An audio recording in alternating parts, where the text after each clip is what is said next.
Record. Okay, so maintaining memoir momentum, our second session in February, which means it's the fourth session of the year. So glad to have Dani join us now for her second session with us. And we are going to look at Sharon Butala's book. We had looked at um, a couple of her pages before I left for Florida. So now I'm back and able to finish the book. I'm pretty sure that Dani, you know of Sharon Butala's work. She is so well known in the Canadian writing community.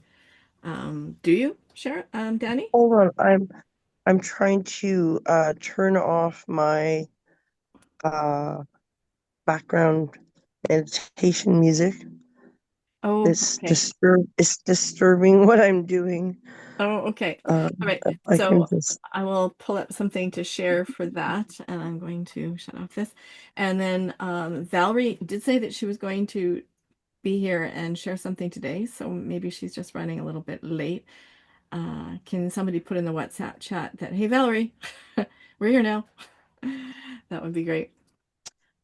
So I do know it is a small group today because we have so many people out for the count elsewhere. Even Virginia, I have given her a leave of absence today because she is in a course that I am in as well. So she's taking notes for me. And I'll get to that later. But Sharon Butala, we're going to look at the way she ends a chapter again because I believe the last part that I shared, I'll do a little bit of a refresher on that. And Dani, I can get those recordings if you want to watch them. See, sure. I think she has a knack of ending a chapter, a segment.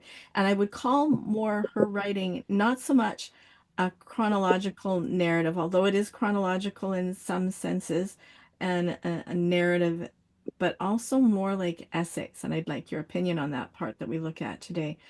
But the way that she ends a piece, I don't think it's transition strong in the way that I think of transitions, but I think it leaves something hanging. Hi, Amy. Glad you're here. Awesome.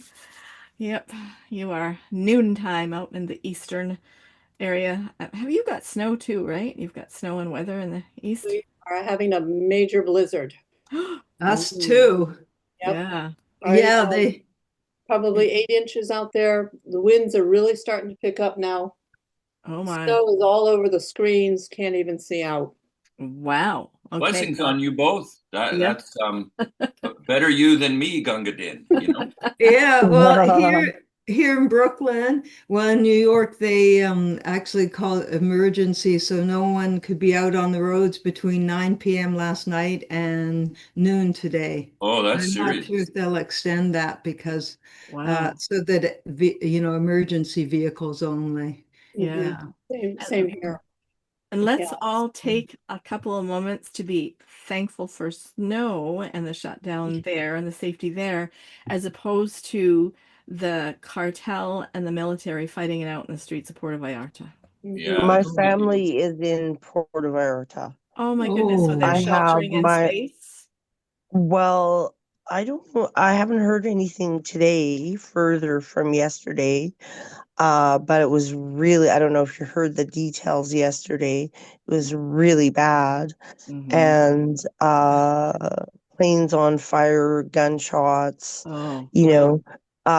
My nephew who's there, his friend's wife's family, federale policeman was shot on his driveway to death. Oh, oh my And goodness. so they are very scared. Yes, of course. Oh, And um let's uh let's send them some light and love yes, and peace the way that they did a study years ago with Sarajevo where they had a bunch of people, meditators across the world, meditate for peace at a certain hour that was, the same hour regardless what time zone you were in.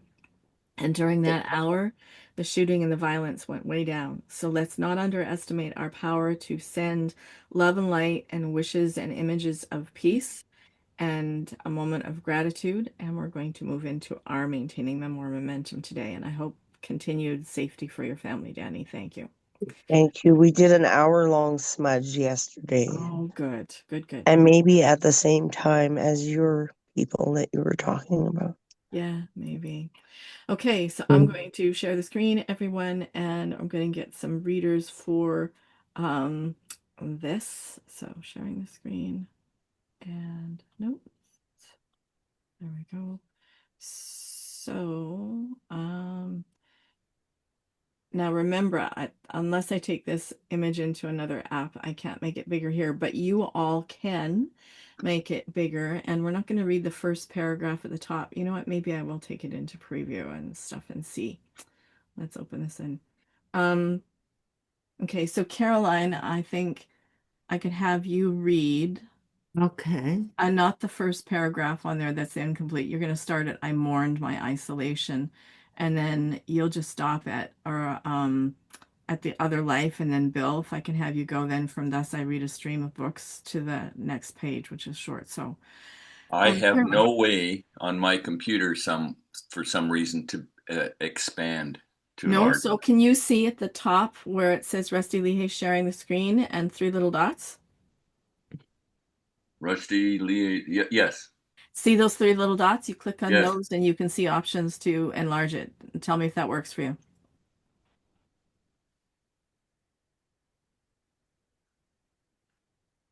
Uh, oh, hang on, maybe. Oh my goodness! The power. Oh, you have the Tell you. power. Hmm. Wow. So I will read from Thus I Read. Yeah, that part. Yeah. So I'll have Caroline start with I mourn my isolation. All right, Caroline, take us away. Okay. I mourned my isolation from other writers and from the writing world.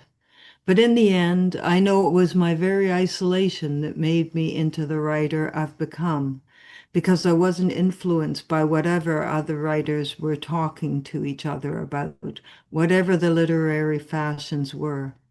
I was forced to create my own path. I wasn't distracted by readings or literary events unless I chose to take a few days to drive to the city for them. I was pretty much on my own. Nobody dropping in for coffee or a glass of wine or for a long, chatty walk. Nor did I have a clue what the current gossip was in the writing world, and so lost no time over even the greatest scandals, hearing about them only years later, if at all. I just wrote and read and thought and walked alone and wrote some more. As a side effect of my isolation, I began to get a reputation as prolific. But the truth is that I wasn't an especially fast writer or an unusually creative one. Despite ranch work and housework and some small work I did in the community, I was fortunate in being able to put in more hours each day, day after day, year after year, than almost any other writer I knew. When I think back to those days in the late 70s and the 80s, even the 90s of the 20th century, I wonder how else I might have lived my life. Could I have had a better life if I hadn't been so driven to be a writer?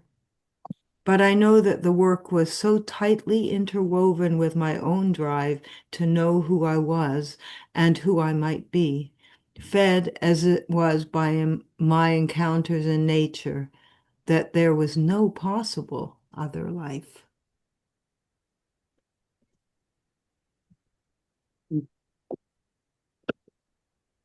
Thus, I read a stream of books. Whoops, hang on. This has got to be moved back up.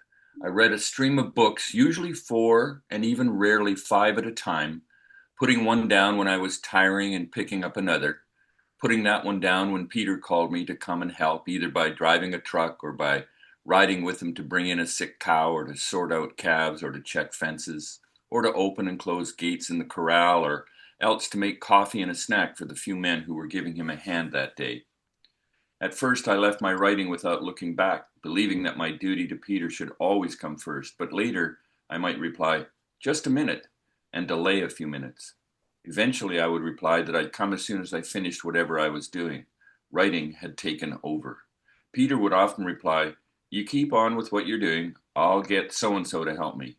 But although he never said a word of complaint, I am sure that eventually there was a level where he resented my preoccupation. I can hardly blame him.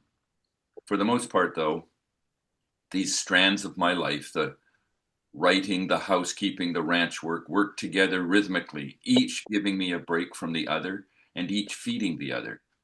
Struggles in my writing life only brought me closer to my spiritual life, which was fed so profoundly by relentless sky, the nightly crowd of unknowable constellations and galaxies, and the smell of prairie on the ceaseless wind. Hmm.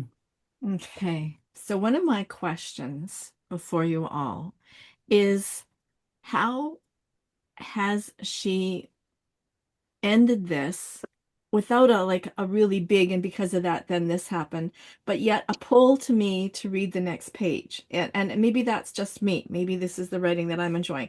Does it do that for you? And how do you think she does that? Comments about that. Well, yeah, it absolutely does it for me. And part of the reason is she's not shining a spotlight on anything. In the neurolinguistics world, we would talk about everything she's talking about, she's included as it being normal. This is what happens. It's not, oh, I was distracted because I had to, brush a horse or I had to push a cow gate closed. It was all I needed to do that, and then I needed to do that. And there was a place where her intention around her writing took precedence, which I'm not sure. I can certainly say in my life, it doesn't take precedent generally. It does. Now, I'm not trying to blow smoke up your ass, Rusty, but it does. When I'm in a class with your people, all of us, and you're in charge, it takes a way higher place of accountability than when I go and write like on a weekend. Lots of distractions. I hear the buzzer go off for the dryer and I pull the clothes out and fold them. That's great. I love doing that.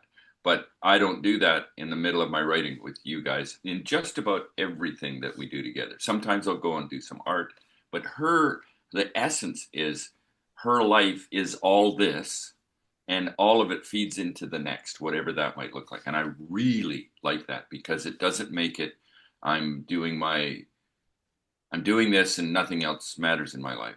She's really kind of figured out a way to balance. And then her description of things, like just listening to that Mhm. last thing, the smell of prairie on the ceaseless wind. Hello, Yeah. what? Mhm. Come on, that's such a good description. So Yeah. there we go. Yeah. All right. Thank you, Yeah. Val. Caroline, your thoughts? Yeah, I found it's really, to what you were saying, she's really integrated her whole life. It actually reminds me of my first mother-in-law, Claire Mackay, who was a writer, Mm-hmm. and how she was at home and how she was completely dedicated to her writing, but her family didn't feel neglected, like it was sort of seamless. And I feel that here, this is beautifully written. Yeah, it's quietly beautiful. Yeah. Yeah, I think that's so. Amy, uh, were you there when we did study Sharon Butala before? I don't think so. No. Oh, you probably remember the book is called Where I Live Now, and the Okay. part that we read before was on page 91, which I have right here, about how she ended this chapter. Living in the bosom of nature all their lives, I thought, how could rural people not be fully aware, even in their blood and bones, of the mystery of human existence? This was what I ached to write, although I did not know how to do it, and could only keep trying again and again, and knowing with each publication that I had failed in my aim, had fallen short of it. I often thought of the old saw that says that every writer has only one book in him or her and just keeps writing it over and over again. That was me, I thought, and book after book, I dreamt of the day when I would finally get it right, knowing all the while that without Peter to guide and teach me, I couldn't do it. I loved what was just read here, Yeah. and what you just read is it just connects with what I'm writing about now. Mm. I agreed with everything that Bill said. You have an accountability when you're on the screen, and I don't vary from it. I've got my lunch all set. Usually I've already eaten it, so I'm not eating it at the time. And then I got my drinks. I got everything ready so that I don't uh, get distracted or go off somewhere. Good Um, stuff. but I have been putting a lot of time into this article that I or story that I'm writing for the Chronicles. Hmm. And it's just something that has just come into my life, writing, that I love this. I wish I had discovered it sooner, but I'm glad I discovered it now.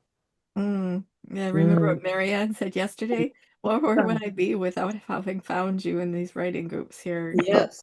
Yep. And so the focus that you have from the groups here, it's the wisdom of the group. And now we're adding Dani to the group and her wisdom as well, because I think that what's most important for any of us who have a vocation or an art form that we want to pursue, whether that be the best parenting that Joanna can do while healing her own inner child, whether that be painting for Bill and or writing for Bill, whether that be the poetry and the multimedia projects that Dani wants to produce. I think what's so wonderful about Sharon Butala is that she's got it all integrated. You know, like you've heard, we're only molecules or atoms or whatever, a little bit different than a tree and closer even than to that with a monkey type thing. And you've heard, probably a lot of you have heard, if not all of you, that we are all interconnected. This web of life is all connected. So when Sharon writes this way in this part, I am so drawn into how everything I do becomes part of a whole. And I am so honored to be part of this whole with the writing community, the people that come and spend time here and offer their wisdom and their energy in these circles that we do. That's what I think the wisdom and the brilliance of Sharon Batalla is that she sees how one book feeds her and then she tires and she'll pick up another one. And I was Mm. having a conversation with Barbara this morning because she was sad to be missing today, and that she's reading a book that I recently suggested. That's an older copyright book. Wear your party pants now. Life is short. Wear your party pants now. And she made me kind of shriek out loud laughter when she said that there was a robe in her mother's closet that was called God Forbid. And God forbid robe, God forbid robe, God forbid I have to be taken to the hospital. Then I wear that robe, and it was only worn for Mm. that. It just made me shriek out loud laughing. And then she said, and Barbara, thank you very much. I'm sharing this part. Is this is important? Is that she almost hyperventilated when she wore shoes out of the shoe store with her old shoes in the shoebox because we put things off. And when we put our art off because we maybe don't have a community or we don't have that inner drive to get us to do it, because like poetry is a spoken art needs to be witnessed. And when we don't have the witness, do we have the drive to continue to do it? And yet isolation is what Sharon had, so then she grew the reputation of being prolific.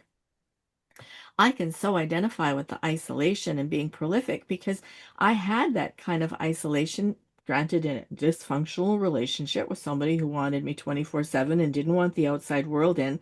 So I wrote over 3,000 poems in that relationship, tons of stories, freelance articles. I had the time to write in a very sheltered pumpkin shell life, but I needed more to feed that. And Mm. so she's getting this from the prairie and the land. And that's why I think also she got the reputation of being a nature writer. But you look deeper beyond what she's doing with nature, and she is learning who she is. And isn't that part of sometimes our putting art on the page? Like Dani, I want to hear from you what she thinks of Sharon Batala, and I also want to hear from you in the context of what you're doing and what you're putting out in the world, because Bill hasn't heard that. So share again what you want to share about why it's important to you to tell your story Hmm. and what the crux of your story is, because it's amazing and it's needed. So, Dani, over to you. Oh, well, if I was fully awake, I probably would be able to do all that. Um, but I'm slow starting. I'm slow starting today, my brain. So forgive me for that. Um, I love the writing of Sharon Butala, Hmm. and I think I would hate her life. Um, but I can see how she loves it and how all the different parts of her actually quite simple life. Uh, One thing definitely feeds into the next, right? Yeah. And all the things are working to make maybe her ideal life, writing life. It almost sounds like her ideal writing life, where she has all that time to contemplate, which is something that in our society, the majority of people have no time to contemplate what they're doing or what's happening in their life. And so that is something I am grateful for as well, is to be able in my little cozy little home here, you know, to spend a lot of time alone in this home. Yeah. And so it's both a blessing and a curse for Mm-hmm. me. For me, it's a blessing and a curse. So, um, I guess I've learned that I can't write into a void, Mm-hmm. you know, and that, having active motivation, although I don't know how active this is, but I mean, we're all sitting, but, active motivation, is very important for me to Mm-hmm. have active motivation. And, well, in terms of what Barbara was writing, Life is Short, Wear Your Party Pants Now, that is what I did this weekend. You are I a did night wear my, person. I was wearing my party pants this weekend. And I'm That's paying the great. price on Monday morning. Um, and then in terms of, oh yes, and the line at the end, um, smell of prairie on the ceaseless wind. Like that whole line there at the end Mm-hmm. is just so profoundly beautiful. Mm. Mhm. So do you think to Um, everyone here, and also Danny, if you would share a little bit of your own writing and yeah, yeah, and your writing goals so that we can all be in that page with you for a moment. unfortunately, I cannot find the file of the next part, what goes next in the book Mm-hmm. after the last two, right? Oh That we yes, shared flowers in the last dirt time. and resilience, right? Yes, so it doesn't go directly to Flowers in the Dirt part two Mm-hmm. after part one. Would you like me to read it or just Yeah, we're gonna introduce get to it? that.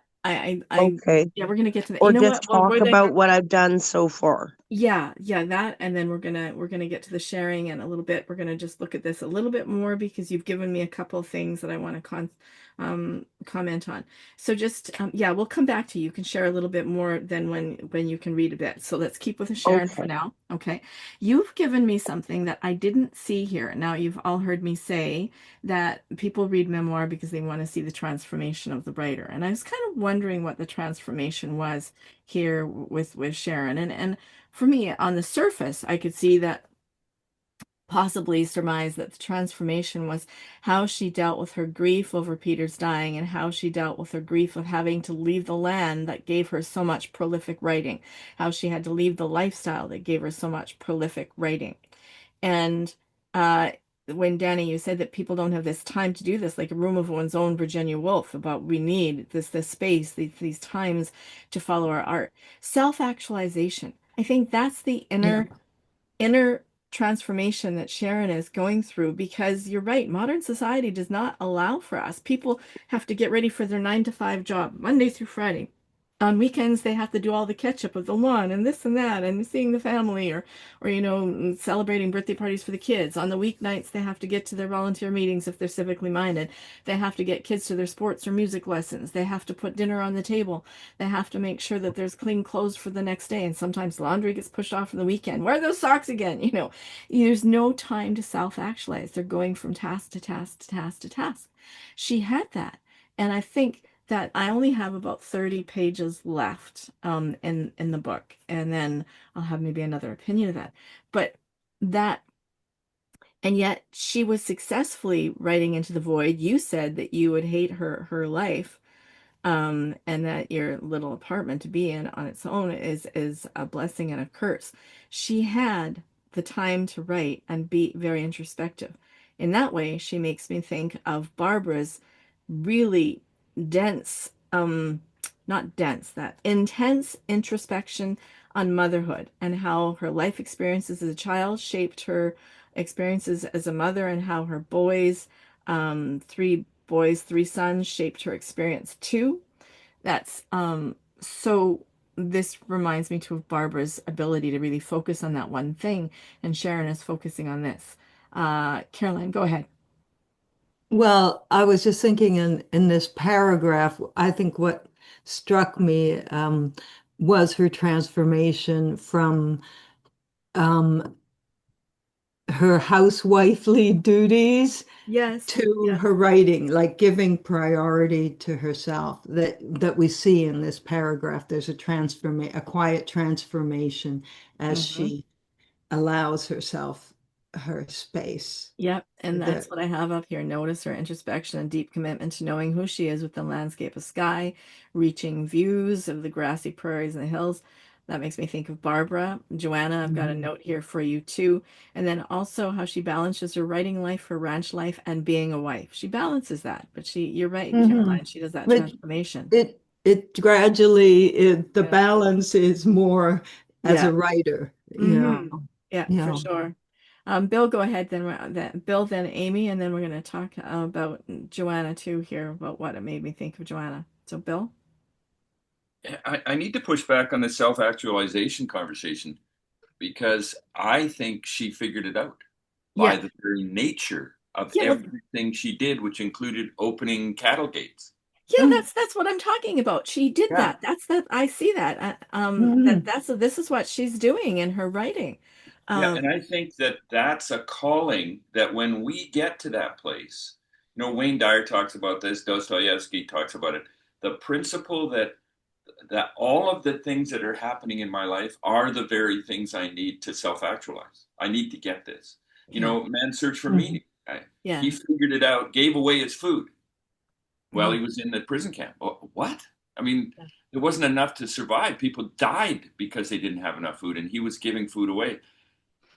If we can figure out inside the craziness of the world like we're living in now, I think that in itself takes us to the place where we start to settle and we calm, and it calms those around us. It's a big deal because Mhm. everybody else is looking for the chaos. And it's like, what if you're not living in chaos? What if all of it? No, I'm happy to do that. Okay, yeah, let's do this. Yeah. And so there's a place in that those are what I think when the writers have figured out how they can do it. And whether they discipline themselves and they write for an hour a day or they write morning pages and they just do great, but it's no different than my art. When I look at my art, I've done 300 pieces in 20 years. How? I looked at it, I'd stopped for a year because of a bunch of stuff, but I went out to the studio.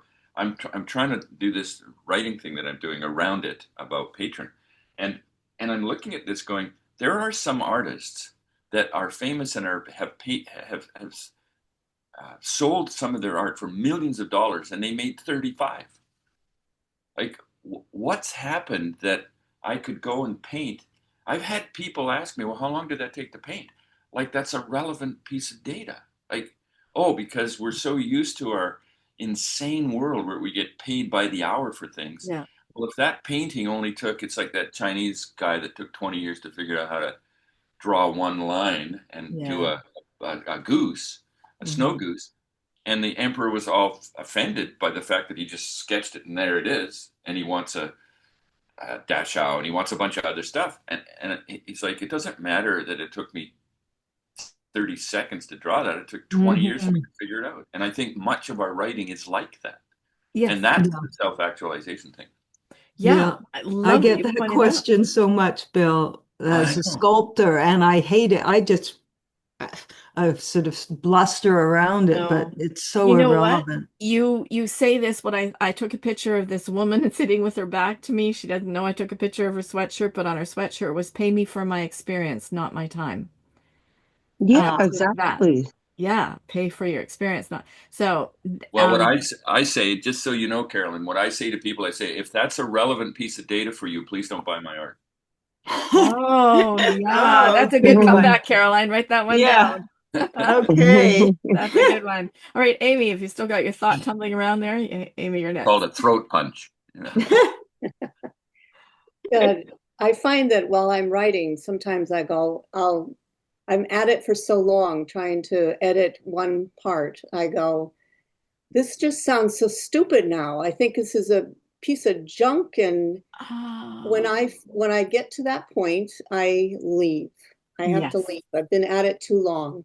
Mm-hmm. Um, and usually when I leave, I either go for a walk or today I'll be shoveling. Um, it's amazing how many clarifications come to my mind because Mm-hmm. I've stepped away from it. Yep. Yep. And Yep. I know when to do it, which I Yep. love. And I'm a No, very physical person. So sitting in a chair is hard for me to do Hmm. for a period of time. So it's another reason why I have to get up and move. Yep. It Absolutely. brings such clarity, and when I get back to it, I go, "That's not as bad as you thought it was when you left." Mm-hmm. And Yeah. I can make changes like the quick time that we were together last night. Yeah. I went back just because of the simple little things that you shared, and I think now I've got a hold of something pretty darn good. That's awesome. So glad that. in one of my workshops, I've been teaching for years on public speaking, and I talk about on our shoulders we have the Mormon Tabernacle Choir. We have people that are going to talk to us, and very very seldom when I get people to do this in therapy stuff, it's not their voice; it's someone else's voice. And when you figure out whose voice it is, it loses all its power. It's very cool. And Hmm. I was in the middle of a class, it wasn't that long ago, and one of the guys in the class says, he said, I don't have the Mormon Tabernacle Choir. They're not singing together. I have a committee of assholes. And I thought, okay, that has got to be one of the best lines because lots of times listening to these people, they should not be given time and have somebody listen to their voice. And I love that you'll take yourself out as soon as you fear it, out you go, do something else, come back, and all of a sudden it's like, wow, you got a whole new perspective on what that actually looks like. It's very cool. Yeah, Very Bill, cool. I call it the itty bitty shitty committee. Yeah, excellent, excellent. That's good too. I Yeah. like that. And then I go give them an assignment to go do something else. Yeah, All right. Um, yeah, Amy, thank you for that. And I think the other thought I had about this is that beauty that she's showing us about the introspection, about the focus that she has, about how everything bleeds together, is also an offer to us to take everything. So, Joanna, sometimes when life seems so much, when you've got three children at home still, one is busy applying for college and you've got the job to kind of keep you going. You want to try to be here for every event and you've got your own inner child to look after that is pivotal to you raising, healthy humans, and you want your blog to be out there. You've got a lot going on, but if you can take what I see in here from Sharon Butala and feed it all together and let it blend and merge to become part of the magic that is you, then there's your unique voice and your secret power. Um, my nieces once told me that if I was to have a secret power, superpower, it would be to be in two places at once. And my sister's secret power is mind reading. So, but you have all of these things that are going to blend and merge to give you that power of the voice that nobody else has. Nobody else has your experiences. Nobody else had to, you know, at this time, the combination of things that you had to grieve a mother's loss and visit, do her funeral in Poland, in California on a Zoom, her celebration of life. And you had to get up early in the morning to do counseling in your own mother tongue language because that's where the wound originated from. And you realized that you had to do your own inner child healing and not try to control your child. And through doing your own stuff, your child could heal and brought your child back to you. Your writing is beautiful. So let all these things come together and let the sometimes the busyness and the franticness of the fast pace of all the hats you wear be come part and parcel of your magic and step into it is what I was thinking when I was reading this and thinking of you specifically. So, what are your comments about Sharon Butala? What do you see in there? Do you see anything that's usable to you? I'm definitely envious of her ability to balance the things because I don't feel like I am there. I mean, I came to the meeting even though 5 minutes after it started, two kids were leaving to school, and I have to leave in about 2 minutes to take another kid to school. So, at least I'm showing up. But um, it's funny, sort of the way that she describes her life and sort of the simplicity of it, of the house chores and the farm chores and things like that, and how she's able to balance it. I was actually reflecting on it the other day in that I feel like when the kids were younger, things felt a lot simpler. And I come across creations that I made, like different knitting and sewing creations that I made for my family when I go back and visit them.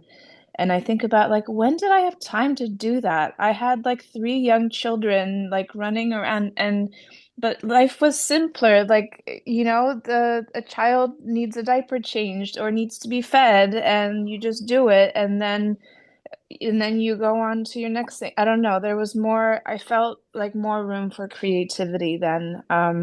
Now I feel like things are a little bit more complicated and with teenage emotions and me going through probably the change that a woman goes through and so I'm finding it hard um to create that space for myself to Mhm. create consistently.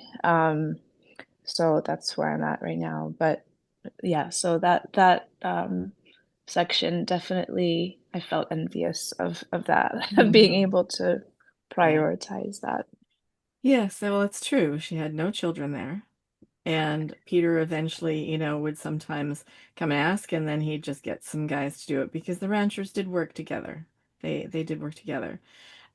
I hear that life is complicated, and I'll borrow a thing from my niece when her children got older, and I like to say that she has challenging teens and tweens, and I had an easy child but a difficult adult. And I said, so brighter days are ahead for you. Brighter days are ahead. But yes, you're right. Balancing teen emotions. Oh, I had one child. You have three. She has three. Um, so give yourself some grace and space. And you and I can chat too about, writing consistently and see if I can see any gaps or any ideas for you because I love doing that with people. But yeah, allow yourself grace and space. I know you have limited time left, and Bill might have an idea for you because Child Bill is is like that. calling. Yeah, okay, well, Um, see if you can still listen on your headset if you have to take your phone, the camera yeah, off. I But will Bill, just add, and we talked about this before, is it's also um, learning how to listen to whether I'm using these circumstances as an excuse Mhm. because there's some imposter syndrome there. So that's Mhm. another thing, but definitely I can't ignore the fact that my time is being pulled. Yeah. But I think I could find pockets. I just yeah, it's a weird transition time of when the kids were younger. It's that time of life-giving and growing and, and growing children. And now they're slowly leaving. And so I'm trying to like find my footing and all of that. So there's sort of that It's a big element too. transition. Yeah, It's a it big is a big transition. transition. Allow yourself the space. Yeah. Yeah, for sure. If you can keep on listening while you're walking there to take your child to school. Bill, you had a thought? Yeah, I think the difference as I look back Mm. over my life, and I'm a middle-aged old guy, and I think the cultural overlay now is killing us because we have a word called balance. And I don't think grandpa or great grandpa had a thing called balance in their life. They went and did stuff, grandma did her stuff, great grandma did her stuff, and they never talked about or felt the pressure that there was a balance required. And I think that's Mhm. killing us because I actually think it's a myth. I don't think there's such a thing as balance. I really don't. And if I can remove it as a piece of my language, all of a sudden I don't have a pressure on me to do whatever that's going to be. And Mm. when you've got good systems, and my experience is most people have pretty good systems. Is there a place where they could polish them up? Of course. But when you've got a bit of a system, it doesn't need much, but a bit of a system, and you can eliminate that overarching threat from the world, excuse me, that we're supposed to balance our lives. Well, to Mm-hmm. what? And Yeah. by whose rules? Mm-hmm. Even from our leadership point of view, we don't have people that are balancing our lives. We don't have leaders. Banks, this is great. Banks are going to store my money and they're going to charge me a bunch of money for it. And then when I go to take it out, they won't let me do it. Like there's no balance in that. There's no No. balance in politicians. I mean, even Socrates, he didn't think democracy was any good because he looked at it and went, okay, so let me get this straight. You're going to let a bunch of people decide through a vote that they're going to have a politician. All right, I need a new doctor who do some surgery on me because I got an infected leg. Are you going to go to a bunch of people and ask them their best idea on who that doctor should be? No, that would be democratic. Well, but it doesn't work. You have to pick your own. And I think there's a place that overarching push to make this thing balanced, I think it's crazy making. And when you can get to the place where that's not the driver, you still got lots to do. And this is an insane world we live in. There's no doubt. I mean, I've got two kids. They're older than some of you. And I've got five grandkids. And I got to tell you, my son, every once in a while, when one of his kids is going nuts, he just says, go talk to your grandpa, because there's a place where I'm not looking to balance stuff. I'm looking to figure out my way through and do it with grace. And it's back to your conversation, Rusty. If I can do my life with grace, that doesn't mean I cross all the T's and dot all the I's. It doesn't mean that. What will that look like? And am I willing to surrender? It's no different than Amy was talking about. I'm in the midst of writing this and it starts to feel like it's crap, and she walks away and comes back. Hey, it's not that bad. That's how we create balance. But the conversation is, yeah, but you didn't stay at the desk for an hour because that's what you're supposed to do. It's like, no, the conversation is, I'm here to write from my heart. I'm here to paint from my heart. And whatever happens, this is what it is. You've talked about this many times, Rusty. All art is abandoned, it's never finished. No. Okay, if I can get that into my head, then this is the best it's going to look right now, and it's fine. I have only in my life fixed one painting. That's it. And all of it was abandoned. I finished it up, I hung it on the wall and went, oh. I had a painting just recently, went out to somebody, and it was, in my mind, it wasn't a very good painting. It was like, yeah.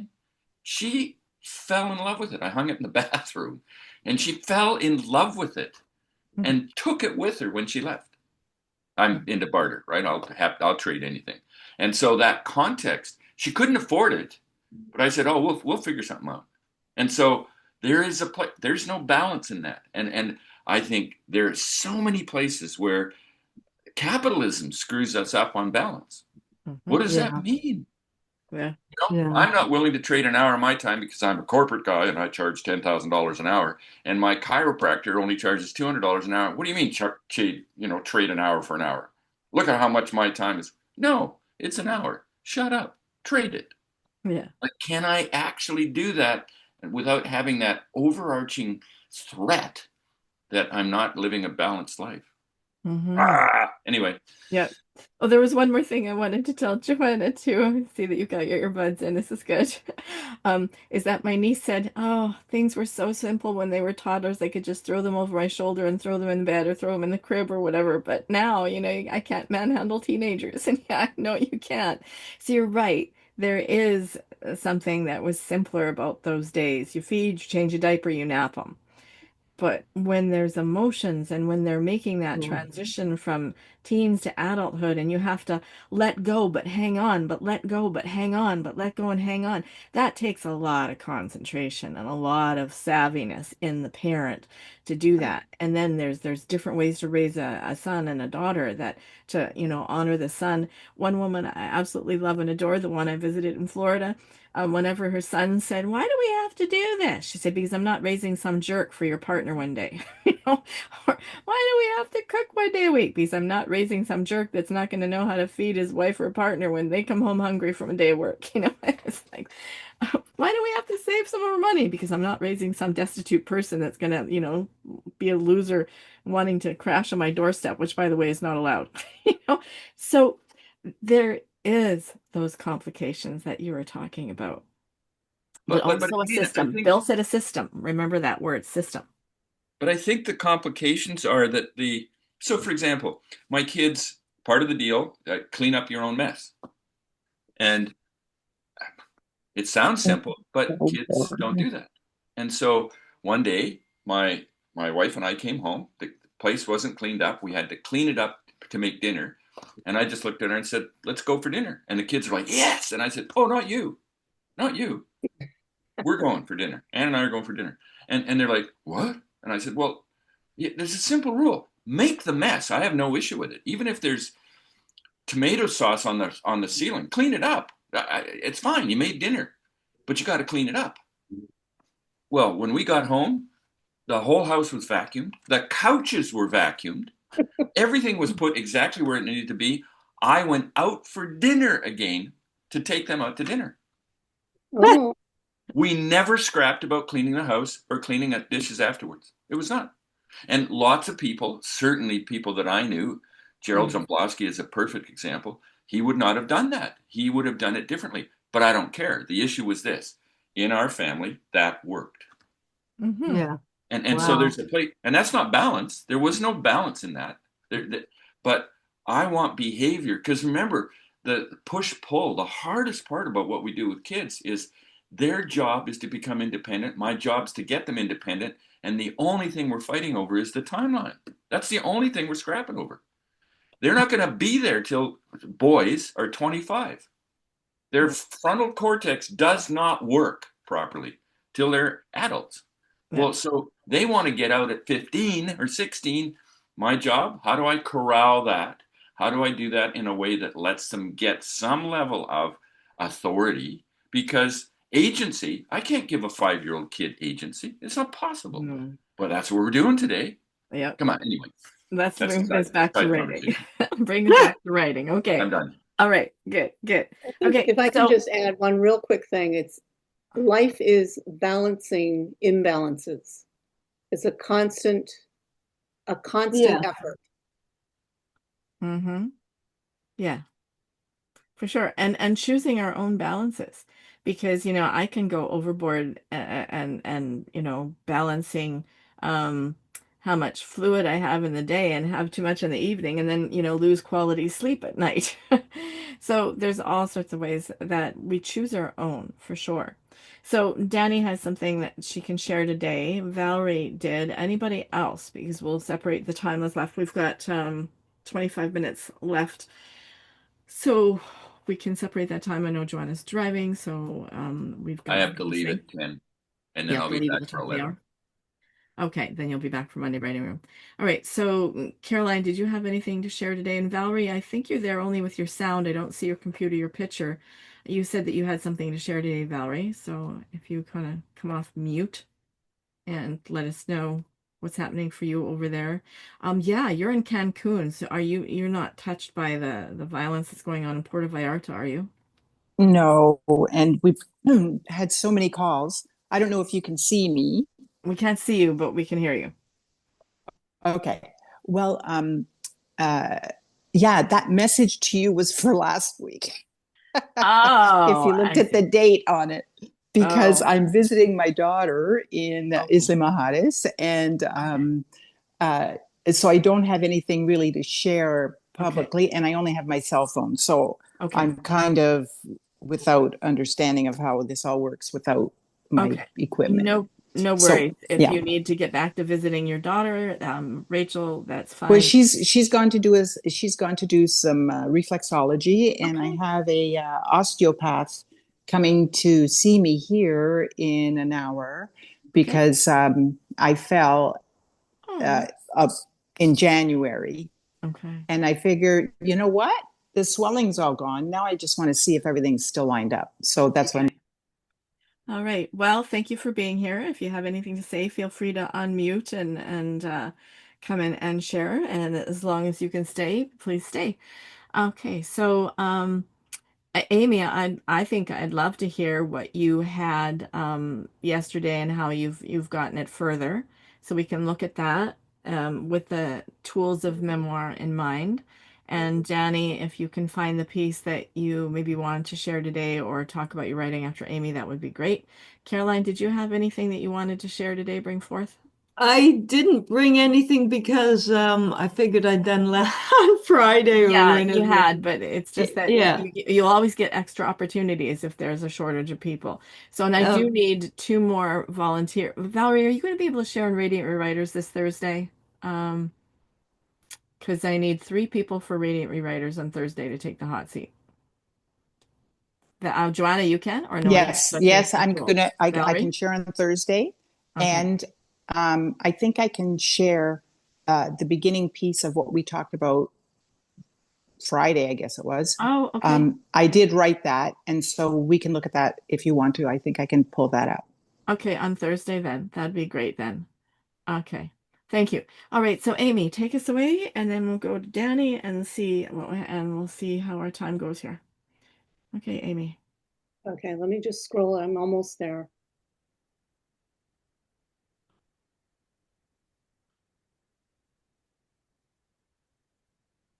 Okay. Mm. I'm sorry. I'm almost there. That's okay. That's okay.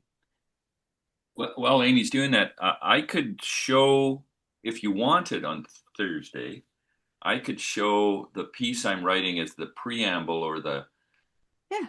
the background for this pitch for art. If that would be a useful I'd love your feedback, but if You know it's what? not an appropriate place to do it, I can. No, that this is the space and Radiant Writers, people, you can bring whatever, and I need three volunteers. So Bill, I'll put you down for Thursday. I'll put Valerie down for Thursday and one more person then for Thursday to share something in the hot seat because this is our first Radiant Rewriters in a new format. That's 2.5 hours, and we'll do breakout rooms to do revisions for everyone. So anyway, the countdown email is coming on tomorrow morning to give you some Okay. more information on And that. when So does that start? Pacific time, that starts at 9 Pacific time. 9 p.m. Oh, 9 a.m. Okay.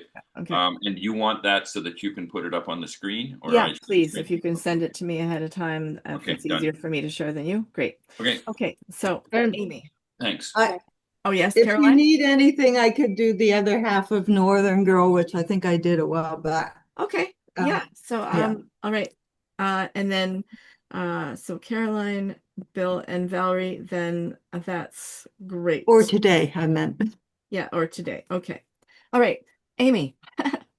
Okay, so just to give you a background, and maybe you remember, while in the Peace Corps, I with another woman, with a Guatemalan woman, we started a clown troupe.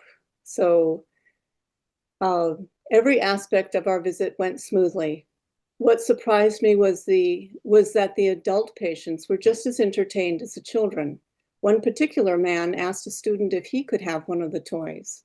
He seemed just so disappointed that the student told him that the toys were for only the children. In retrospect, he should have been given one as well. The highlight for me that made me understand what we truly had accomplished was the reaction of a little girl about 5 or 6 years old. There didn't seem to be a children's section. Behind this little girl's bed was a dull gray curtained screen. It was an accordion type screen that you might step behind to disrobe for a doctor's exam. It was only the screen that separated her from the other patients. She was exposed to the moving traffic of doctors and other ambulatory patients. Children and doctors alike were intermingled in the same area. She was not at all supported with pillows and appeared to be most uncomfortable in the position she was in, with her broken arm hoisted up in a sling. My heart melted as I watched a student bend down to her level and so gently offered her one of the toys. The sweetest glimmer of a smile appeared, and to this day that smile is etched in my memory and is what sealed the value of the establishment of our clown troupe, a vehicle that would repeatedly make a positive difference in many lives. After I left Guatemala, Anita and I continued to stay in touch. I was thrilled when a letter she sent me several months after having left included a photo of about 15 students, all in clown outfits. Though with Marcus's story that led me to the idea, no way was the success of this endeavor one I could claim as my own. Anita and the students were the ones who were responsible for the continuing success of the troupe. Hmm. All right, so we get a picture of the Peace Corps and Amy and the magic of bringing some light and life to a dreary hospital setting. We also hear more about Amy's motivation in that retrospect that the adult should have gotten a toy too. There's feeling here in this piece. There's introspection. What else do you hear from Amy's piece, this conclusion of her Peace Corps mission?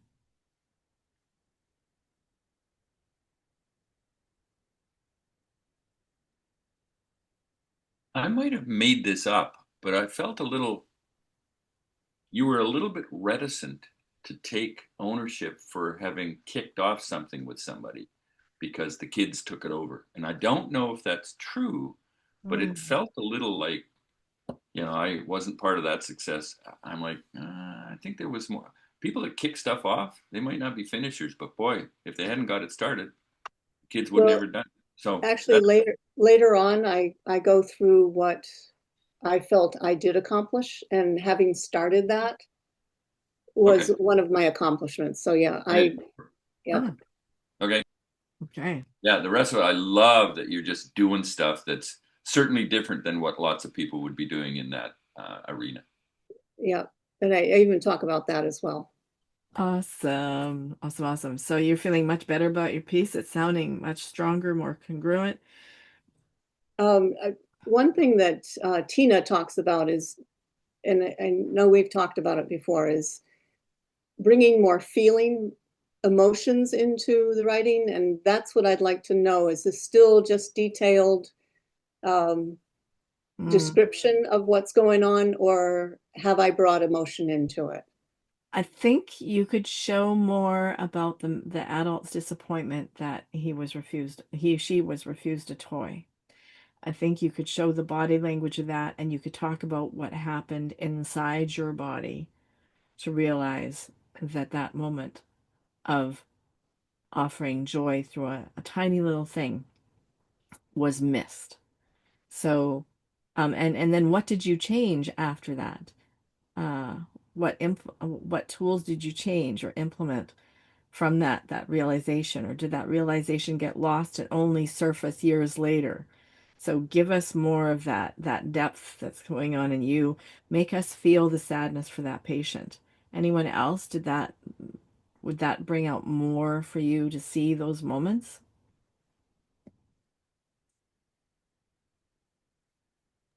I think what happens, and I hate putting people into two categories, but there's relationships and then there's transactions.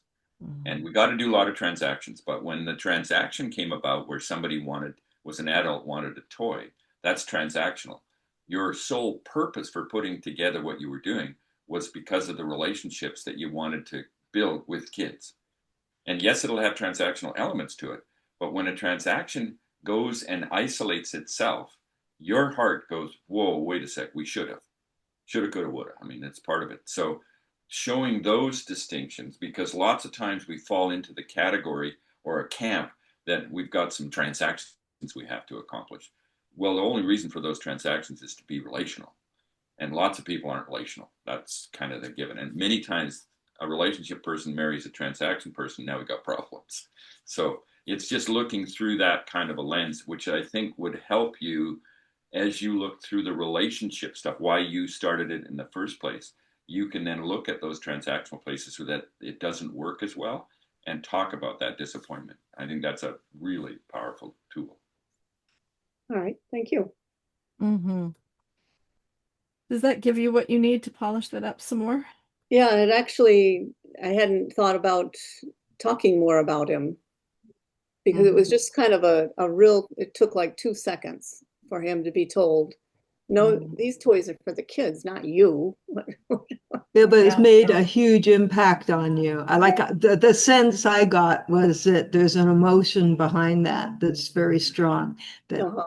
that And the like Bill was saying or explored. asking, that the clarity of the fact that I should have let him have a toy, that didn't surface until I just wrote that.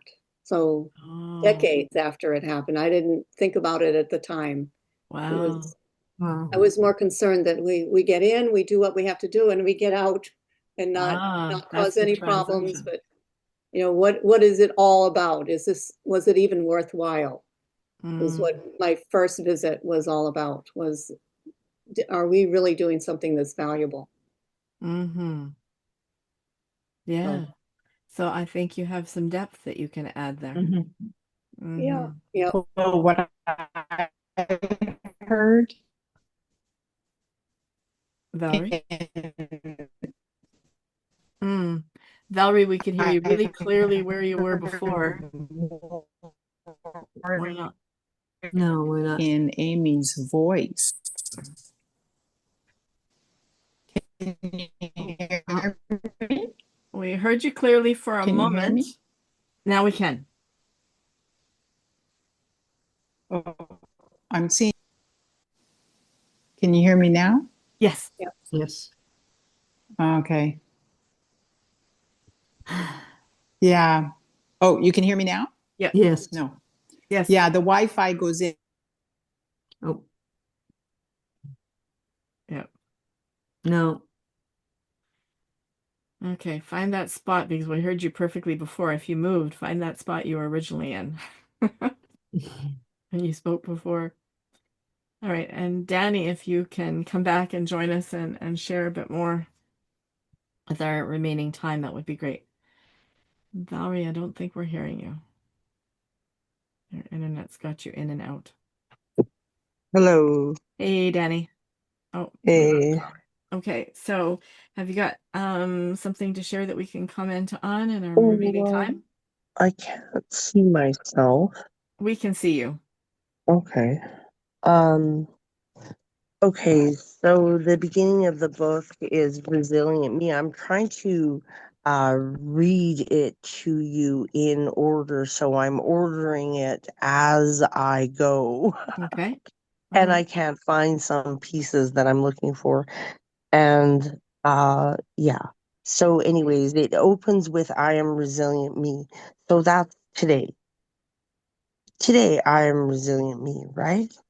And so even though I'm very tired, um and then I go to the first part of Flowers in the Dirt, which describes entering into the medical community.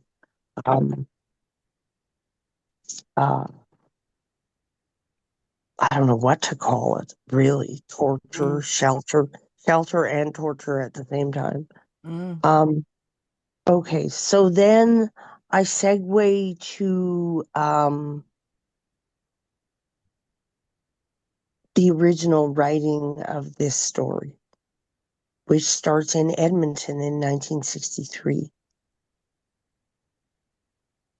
Memory, elusive yet intense, imprints a shift in time, speed, color, changing from clear as day to a blurred wisp in the night.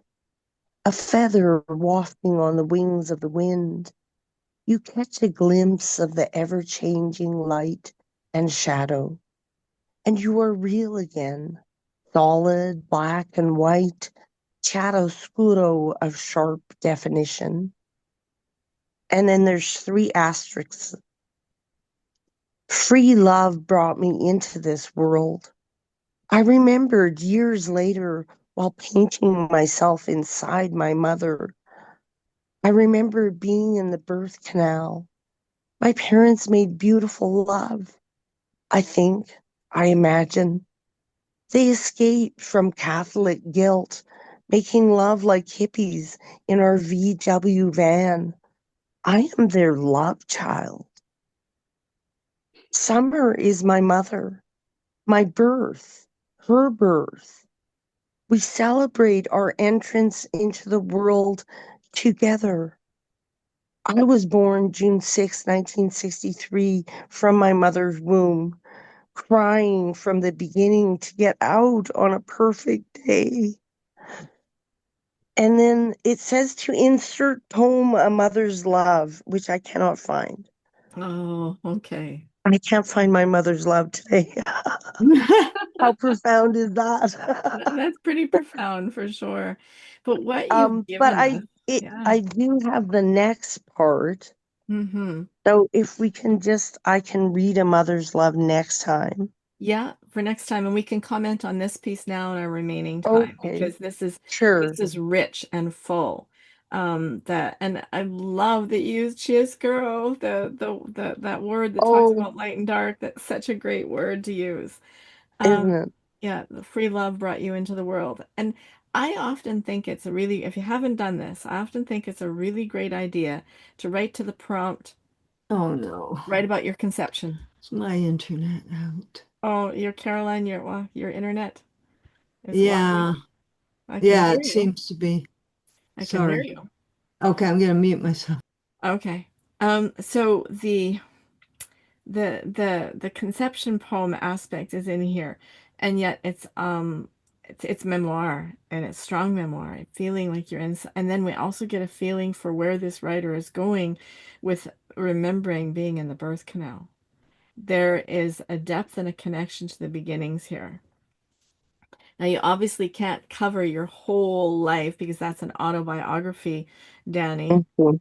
So, No, I can't. no. So where are like where do you jump from here? You jump to mother's love, and I love the line also that your parents escaped Catholic guilt. So we are getting a lot of details of this writer just in this one piece. Um, does it make us curious for more? Mhm. Yeah. And there's beautiful imagery. Yeah, it is. Beautiful. Yeah, Thank you. yeah, beautiful I imagery. totally love the line. I totally love the line of um, painted herself in the womb, like where she painted herself in the womb.